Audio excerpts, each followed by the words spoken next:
জনাব বিচাৰিছো এটা গুৰুত্বপূৰ্ণ খবৰ এবাৰ ৰাজ্য চৰকাৰৰ এক বৃহৎ সিদ্ধান্ত ৰাজ্যৰ মুখ্যমন্ত্ৰী ডক্টৰ হিমন্ত বিশ্ব শৰ্মাৰ এবাৰ বৃহৎ ঘোষণা যে অচিৰে চৰকাৰী কাৰ্যালয়ত বিশেষকৈ কৰ কাৰ্যালয়সমূহত ব্যৱহাৰ কৰা হ'ব প্ৰযোজ্য হ'ব এস্কেলেশন পদ্ধতি কিন্তু এই এস্কেলেশন পদ্ধতি কি আৰু এই পদ্ধতিৰ জৰিয়তে এগৰাকী লাট মণ্ডল বা এছডিঅ'ৰ ক্ষেত্ৰত কেনে ধৰণৰ ব্যৱস্থা গ্ৰহণ কৰা হ'ব বা কেনে ধৰণৰ ব্যৱস্থা লোৱা হ'ব এই সম্পৰ্কত কি কৈ জনাব বিচাৰিছো সবিশেষ তথ্য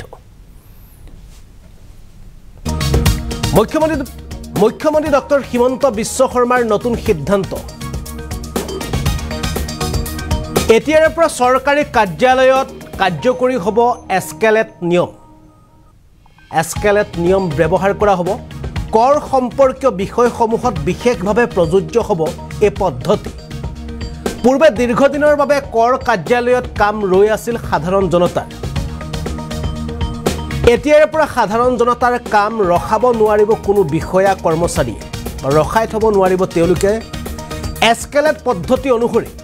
এটা সমস্যা নিষ্পত্তিৰ বাবে লাট মণ্ডলে সময় পাব 15 দিনৰ ভিতৰত সমস্যা সমাধান নহলে 16 নম্বৰৰ দিনত সেই কাম গুচি যাব চক্ৰ বিষয়াৰ কাষলৈ একেদৰে এছডিচিয়ে 7 দিনৰ ভিতৰত কাম সমাপ্ত কৰিব লাগিব আৰু যদি 7 দিনৰ ভিতৰত তেওঁ সেই কাম সমাপ্ত কৰিব নোৱাৰে তেনেহলে এছডিচিৰ পৰা সেই কাম আপুনিভাৱে গুচি যাব ডিচিৰ কাষলৈ অৰ্থাৎ এয়া হৈছে এস্কেলেশন নিয়ম আৰু এই এস্কেলেশন নিয়ম বিশেষকৈ যিসমূহ কৰ কাৰ্যালয় আছে এই কৰ কাৰ্যালয়সমূহত প্ৰযোজ্য কৰা হ'ব আৰু ইয়াৰ জৰিয়তে দীৰ্ঘদিনৰ পূৰ্বে দেখা পোৱা গৈছিল যে লাট মণ্ডলেই হওক বা বিভিন্ন যিসমূহ কাৰণ আছে কাৰণসমূহ কৰ কাৰ্যালয়ত এগৰাকী বিষয়া বা এগৰাকী কৰ্মচাৰীয়ে দীৰ্ঘদিন ধৰি বিভিন্ন অজুহাত দেখুৱাই তেওঁলোকে পেলাই থৈছে কিন্তু এতিয়াৰ পৰা এনে ধৰণৰ অজুহাত দেখুৱাই বা অন্য ধৰণৰ সমস্যা কিছু দেখুৱাই এনে ধৰণৰ কাম তেওঁলোকে পেলাই থব নোৱাৰিব কিয়নো মুখ্যমন্ত্ৰীয়ে এতিয়া এস্কেলেশন পদ্ধতি গ্ৰহণ কৰিছে এই কাৰ্যালয়সমূহত আৰু এস্কেলেশন পদ্ধতিৰ জৰিয়তে উদাহৰণ হিচাপে যদি কোনো লাট মণ্ডলে সাধাৰণ জনতাৰ কিবা এটা কাম যদি তেওঁ হাতত লৈছে সেই কামটো তেওঁ 15 দিনৰ ভিতৰত তেওঁ সমাপ্ত কৰি দিব লাগিব আৰু যদি 15 দিনৰ ভিতৰত সেই কামটো সমাপ্ত কৰিব নোৱাৰে তেনেহলে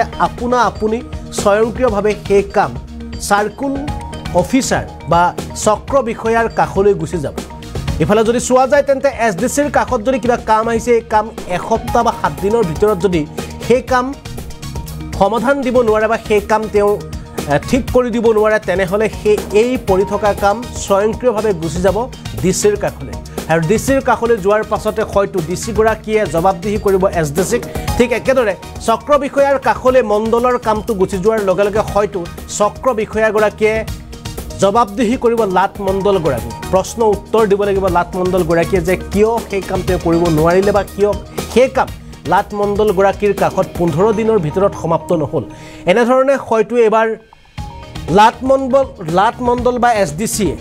তেওঁলোকে হয়তো এনে ধৰণৰ কামসমূহ দীৰ্ঘদিনৰ বাবে তেওঁলোকে এবাৰ পেলাই থব নোৱাৰিব এই ক্ষেত্ৰত মুখ্যমন্ত্ৰী গৰাকীয়ে কি মন্তব্য দিলে আমি পুনে আপোনালোকক দেখুৱাবলৈ চেষ্টা কৰিছো তিনিটা বিশেষ পদক্ষেপ আমি আৰম্ভ কৰিছো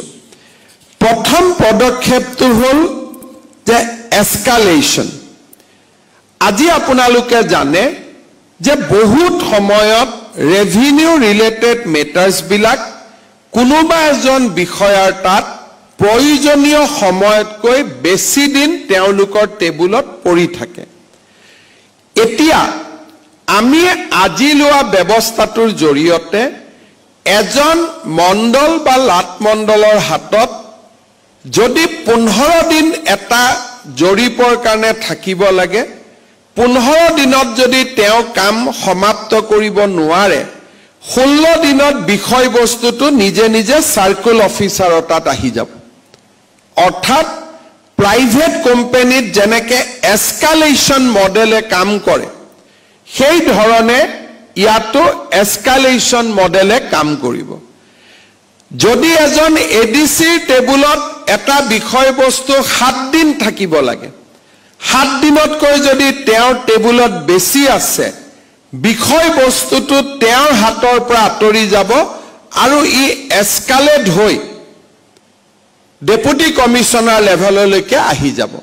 আজি আমি তিনিটা বিশেষ পদক্ষেপ আমি আৰম্ভ কৰিছো প্ৰথম পদক্ষেপটো হ'ল যে এস্কালেশন আজি আপোনালোকে জানে যে বহুত সময়ত ৰেভিনিউ ৰিলেটেড মেটাৰ্স বিলাক কোনোবা এজন বিষয়াৰ তাত প্ৰয়োজনীয় সময়তকৈ বেছি দিন তেওঁলোকৰ টেবুলত পৰি থাকে এতিয়া আমি আজি লোৱা ব্যৱস্থাটোৰ জৰিয়তে এজন মণ্ডল বা লাট মণ্ডলৰ হাতত যদি 15 দিন এটা জৰিপৰ কাৰণে থাকিব লাগে 15 দিনত যদি তেওঁ কাম সমাপ্ত কৰিব নোৱাৰে 16 দিনত বিষয়বস্তুটো নিজে নিজে সাৰ্কুল অফিচাৰৰ তাত আহি যাব অৰ্থাৎ প্ৰাইভেট কোম্পানীত যেনেকে এস্কালেশন মডেলে কাম কৰে সেই ধৰণে ইয়াতো এস্কালেশন মডেলে কাম কৰিব যদি এজন এডিসিৰ টেবুলত এটা বিষয়বস্তু 7 দিন থাকিব লাগে 7 দিনতকৈ যদি তেওঁৰ টেবুলত বেছি আছে বিষয়বস্তুটো তেওঁৰ হাতৰ পৰা আঁতৰি যাব আৰু ই এস্কালেট হৈ